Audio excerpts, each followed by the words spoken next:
You arrive at a point where a choice must be made. Two perfectly viable paths stretch out, but you can only walk down one. Instead of just picking a direction, an immense pressure sets in. The expectation that you need to optimize this decision, to find the absolute, objectively correct route, makes the simple act of choosing feel impossibly heavy. Your brain senses this sudden cognitive friction and misreads it entirely. It interprets the difficulty of deciding not as a normal part of life, but as a biological warning sign that danger is imminent. That initial flare of fear, if left unchecked, quietly plants the seed for total paralysis. To avoid that immediate discomfort, your mind deploys a psychological trick called temporal discounting. It convinces you that you don't need to decide right now, you just need a little more time to gather your thoughts. So you tell yourself you're just going to pause for a minute. But those minutes quietly compound into hours, creating a comfortable, insulated bubble of temporary safety. What starts as an active, deliberate process of weighing options fades into something else entirely. You are no longer thinking about the choice. You are actively hiding from it. Then a real, actionable opportunity finally breaks through the noise. It's right there, waiting for you to take it.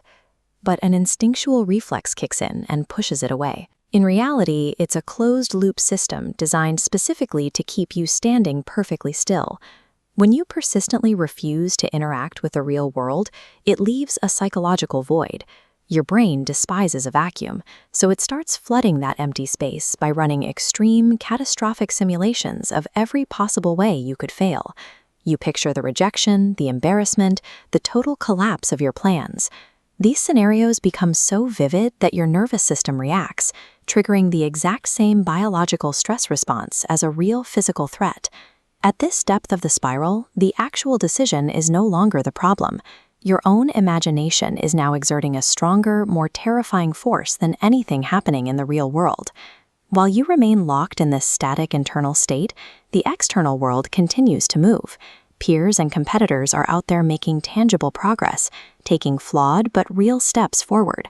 Watching them triggers the sunk cost of anxiety.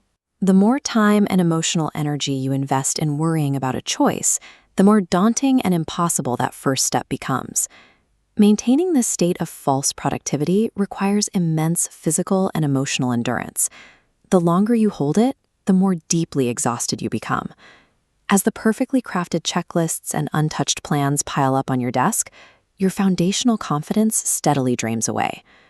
Overthinking is never a viable strategy. It operates as a self-constructed maze with no exit, actively consuming the potential you were trying to protect.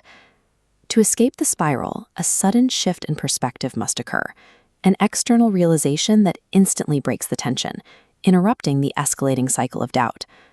The anchor holding this entire structure together is a myth.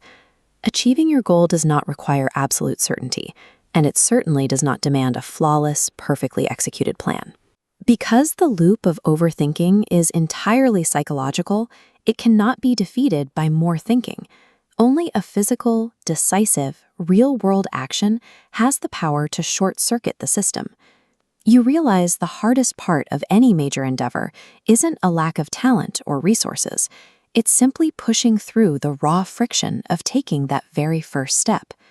This diagram perfectly illustrates that exact, necessary shift in perspective. When the mind finally tilts its axes, the imposing maze built by anxiety is exposed as a two-dimensional illusion. You don't have to navigate the walls you built in your head. You can walk right over them toward a simple, accessible exit.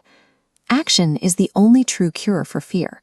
So stop planning the very first step and simply take it.